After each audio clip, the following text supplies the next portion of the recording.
जय श्री कृष्ण, जय श्री राधे। आप सभी जानते होंगे कि भगवान श्री कृष्ण और राधा रानी का सर्वप्रिय त्योहार है होली। ब्रज में होली बसंत पंचमी से आरंभ हो जाती है, जब मंदिरों में गड़ता है होली का डाड़ा। इसी रसोपासना में होली का ये उत्सव पूरे 40 दिनों तक मनाया जाता है। बसंत पंचमी के दिन ही एक और खास उत्सव होता है वृंदावन स्थित शाहजी मंदिर में, जब ठाकुर शाह बिहारी अद्भुत बसंती कमरे में विराजित होकर अपने श्रद्धालुओं को देते हैं दर्शन। होली नई फसलों का त्योहार है, प्रकृति के रंगों में सराबोर होने का त्योहार है, प्रिया प्रीतम के रूठने और मनाने का त्योहार है। जब इस उत्सव का अद्भुत आनंद आपको लेना हो तो चले आइए पतित पावन ब्रज भूमि में, जहां ये उत्सव आरंभ हो जाता है। बसंत पंचमी के दिन से मंदिरों में होली का डाढ़ा गढ़ने के साथ आइए आपको लिए चलते हैं मथुरा स्थित ठाकुर श्री द्वारिकाधीश मंदिर, जहां बसंत पंचमी का पर्व उत्साह और उमंग से मनाया जा रहा है।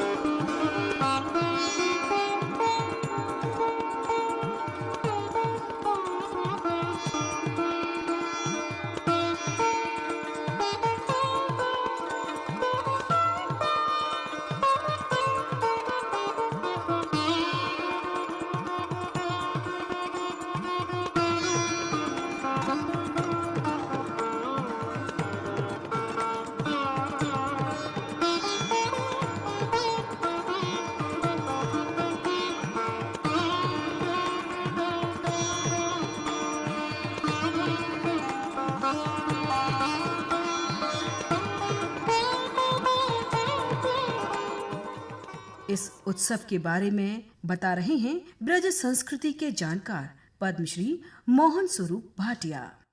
बसंत पंचमी के अवसर पर एक उल्लास छा जाता था सबके मन मस्तिष्क में कि अब होली आ रही है। बसंत पंचमी उसका संकेत था। हरियाली भी छा जाती थी और तन मन भी प्रसन्न होते थे। बसंत पंचमी या श्री पंचमी के दिन ही वृंदावन के ठाकुर शाह बिहारी मंदिर में भी एक भव्य आयोजन होता है। इसी दिन सन 1860 में ठाकुर शाह बिहारी मंदिर की नींव रखी गई थी। इसी दिन ठाकुर जी वर्ष भर में सिर्फ 2 बार खुलने वाले ऋतुराज भवन में सुशोभित होकर भक्तों को दर्शन देते हैं। इस भवन की सुंदरता देखते ही बनती है। पीली रोशनी से सुसज्जित बसंती कमरे के झाड़ फानूस लगभग 150 वर्ष पुराने हैं, जो कि उस समय विभिन्न देशों जैसे ऑस्ट्रिया, बेल्जियम, चेकोस्लोवाकिया आदि से आयातित किए गए थे। भवन की दीवारों पर की गई लगभग 150 वर्ष पुरानी मुगल कालीन पच्चीकारी की शोभा देखते ही बनती है। बसंत पंचमी के इन अप्रतिम दर्शनों को पाने के लिए श्रद्धालुओं का तांता लग जाता है। इसके बारे में बताते हुए आप हैं ठाकुर शाह बिहारी मंदिर के सेवायत श्री प्रशांत शाह। आज बसंत पंचमी का उत्सव शाहजी मंदिर में बड़े ही हर्षोल्लास से मनाया जा रहा है। इस मंदिर का निर्माण शाह कुंदन लाल व शाह फुंदन लाल, जिनका कि साहित्यिक नाम श्री ललित किशोरी एवं श्री ललित माधुरी था, के द्वारा 1860 में प्रारंभ करवाया गया था। सन 1860 में बसंत पंचमी के दिन इस मंदिर की नींव रखी गई थी एवं 8 साल बाद सन 1868 में बसंत पंचमी के दिन ये मंदिर बनके तैयार हुआ था एवं ठाकुर जी की प्राण प्रतिष्ठा इसी बसंती कमरे में हुई थी। तब से प्रत्येक वर्ष बसंती कमरे में श्री जी महाराज दर्शनार्थियों को दर्शन देते हैं। ब्रज में होली सिर्फ रंगों का त्योहार नहीं है, बल्कि ये त्योहार है गायन, वादन, नृत्य और परंपराओं का। फाग उत्सव में होली की छटा ही निराली होती है, जहां श्रद्धालु भाव विभोर होकर झूमने लगते हैं। ब्रज के मंदिरों में बसंत पंचमी से ही 40 दिवसीय फाग महोत्सव आरंभ हो जाता है। इस मौके पर मंदिरों में ठाकुर जी के साथ गुलाल अबीर से होली खेली जाती है। फाग, चांचर, चेती की तरह न जाने कितने प्रकार के गायन, राग और छंद होली के हैं। इसमें से एक है ब्रज का रसिया। रसिया ब्रज लोक संगीत की एक परंपरा है। मंदिरों में बजने वाले ढप और झांझ की ताल पर ये समाज गायन किए जाते हैं।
फाग महोत्सव बस रंग, अबीर और गुलाल तक सीमित नहीं है, अपितु गायन, वादन, नृत्य भी इस उत्सव में समाहित हैं, जिस पर श्रद्धालु भाव विभोर होकर झूमने लगते हैं, क्योंकि होली उत्सव भाव की अभिव्यक्ति का त्योहार है।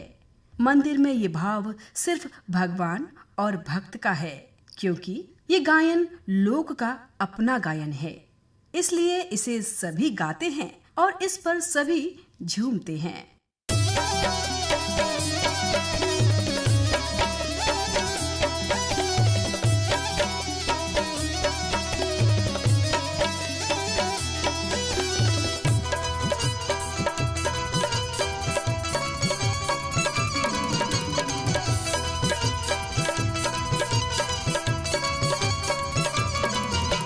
मर गई होरी में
होली के इन 40 दिवसीय उत्सवों की छठा ही निराली होती है।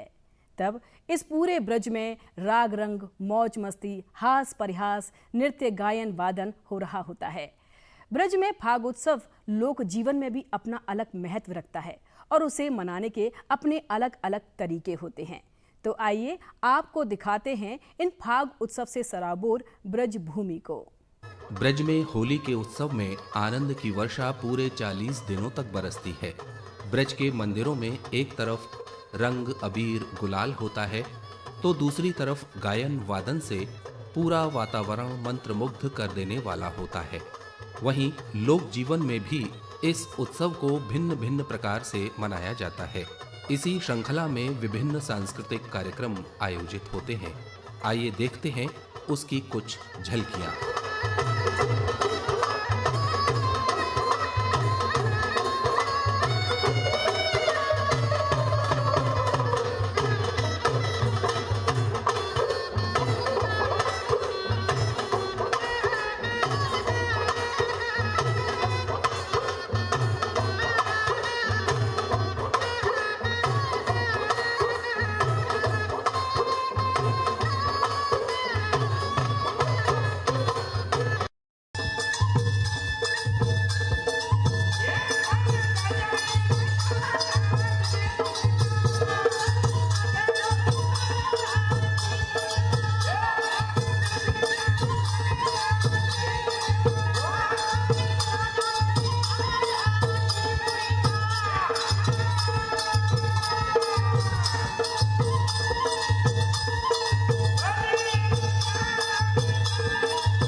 महाराज तेरे माथे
यूं तो पूरे भारतवर्ष में होलिका दहन का उत्सव उत्साह और उमंग से मनाया जाता है, लेकिन जैसा कि हम सभी जानते हैं, ब्रज में होली का एक अलग रूप होता है।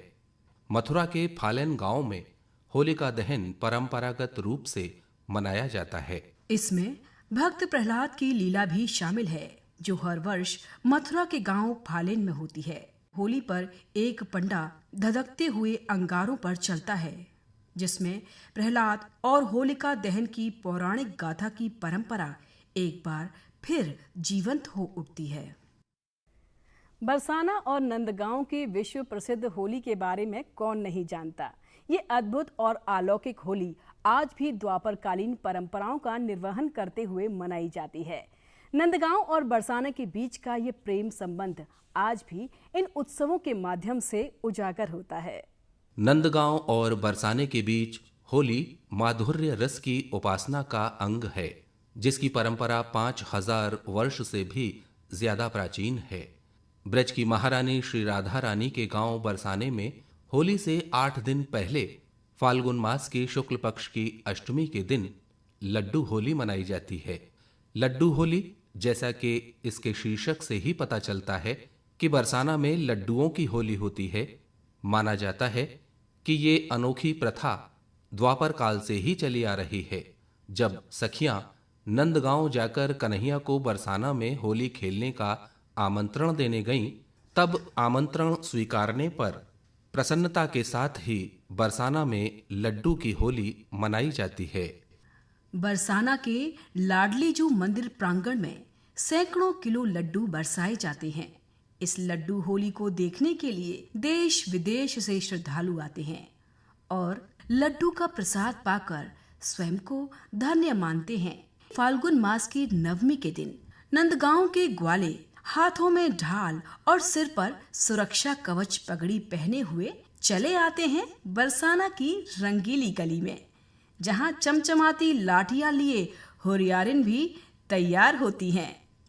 भाव है, ब्रज में हरे होरी मचाई, इतते आई सुघर राधिका, उतते कुंवर कन्हई, खेलत फाग परस्पर हिलमिल, शोभा बरनी न जाई। बरसाने की ललनाएं राधा और सखियों के धर्म का पालन कर नंदगांव के होरियारों पर प्रेम से पगी लाठियों की बौछार करती हैं। अपार जन समूह इस अभूतपूर्व रस रंग के आनंद में खो जाता है। विभिन्न लोक गीतों से पूरा वातावरण झूम उठता है। गोपियों की मार खाकर भी होरियारे मतवाले बने रहते हैं। हंसी ठिठोली के बाद ऐसी मान्यता है कि होरियारे होरियारनों के पैर छूकर क्षमा प्रार्थना भी करते हैं। इसके बाद अगले दिन यही दृश्य देखने को मिलता है नंदगांव में। वहां भी इस अद्भुत विश्व प्रसिद्ध लठामार होली को खेला जाता है। इसके बारे में बता रहे हैं। होली के बारे में इसी बार साहब ने बहुत बताया। मैं तो एक वक्ता के रूप में इस होली का प्रसंग कैसे हुआ, कैसे मनाई जाती है और कब शुरू हुई और किस प्रकार शुरू हुई। कितने उमंग सखिया नहीं है उत गोविंद की प्रीत, श्यामा जू ने डाल दी या ब्रज होली की रीत। श्याम सखी जब पत्र का और प्रेम चुनौती दे, हंस बोले अत शीघ्र ही अरे आयो सखन समेत। होली रस की सुरत कर और ग्वालन झुंड लगाए, बरसाने रसिया चले मेहर रही समझाए। जब ब्रज में चारों ओर होली के उत्सवों का आनंद बरस रहा होता है, तो श्री कृष्ण जन्मस्थान भला इससे कैसे अछूता रह सकता है। होली के इस आयोजन को अविस्मरणीय बनाने के लिए श्री कृष्ण जन्मस्थान में भी बड़ी भव्यता से तैयारियां होती हैं। तो चलिए आपको लिए चलते हैं श्री कृष्ण जन्मस्थान और देखते हैं वहां का आनंद। रंग भरनी एकादशी को श्री कृष्ण जन्मस्थान होली के रंगों में सराबोर हो जाता है। आसमान में उड़ते गुलाल आसपास के वातावरण को भी होली के रंग में रंग देता है। होली का ये अद्भुत दृश्य देखकर कान्हा के भक्त आनंदित हो उठते हैं और यहाँ होती है सांस्कृतिक प्रस्तुतियाँ जिसमें श्री कृष्ण की लीलाएं जीवंत हो उठती हैं। चलिए अब आपको लिए चलते हैं नटखट कान्हा की क्रीड़ा स्थली गोकुल, जहां आज भी कान्हा के बाल स्वरूप के साथ गोपियां खेलती हैं छड़ी मार होली। दरअसल भगवान कृष्ण का बचपन गोकुल में ही बीता था। मान्यता है कि छड़ी मार होली के दिन बाल कृष्ण के साथ गोपियां छड़ी हाथ में लेकर होली खेलती हैं, क्योंकि भगवान बाल स्वरूप थे। इस भावमयी परंपरा के अनुरूप कहीं उनको चोट न लग जाए, इसी परंपरा का निर्वहन हर वर्ष गोकुल गांव में किया जाता है। हमें आशा है कि होली पर आधारित हमारा ये विशेष कार्यक्रम आपको पसंद आया होगा। अभी के लिए हमें दीजिए विदा। जय श्री कृष्ण, जय श्री राधे।